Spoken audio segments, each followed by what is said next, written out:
Hello friends welcome back to my YouTube channel. So mehndi कला पर मो मुंड केते सुंदर देखाची एंड मु वर्तमान शेयर करबी आपन सहित बाहागर पूर्वर वीडियो। सो पाठ पढ़ा चली जेहेतु फॉर्म फिलअप और एग्जाम अल्प दिन रहा। सो आज बाबा आसबार अच्छी भार भी आसबार अच्छी। सो चलते देखा कौन सब आस भार।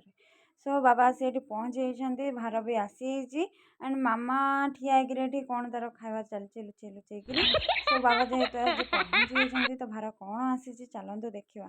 तो लडू आसी, फेणी आसी, निमकी आसी, आउ एटा मामा गोटे कौन खोलुची देखा ता भीतर कौन अच्छी खोलला पर जना पड़ो। सो एटा पूरी खजा थिला ता देहरे पूरी जो आमर फेणी।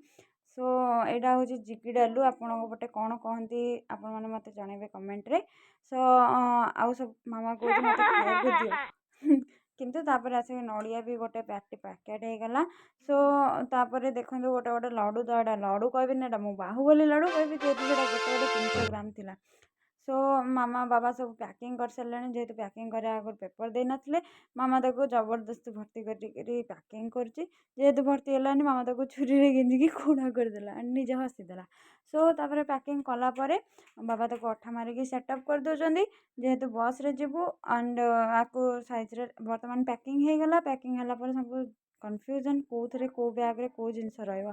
सो ता भितर एमानक भितर चलची फाइटिंग एंड मु चलली मेहंदी करापे। सो मेहंदी कर सारिकी मोर गोड़े भी मेहंदी बनी थी एंड मोर बर्तमान मेहंदी फिनिश हो बर्तमान मामार मेहंदी करने जाऊँगी। सो वीडियो जदि भल लगी लाइक शेयर सब्सक्राइब करदे एंड मेहंदी केमती मत कमेंट निश्चित जनइबे रोचे।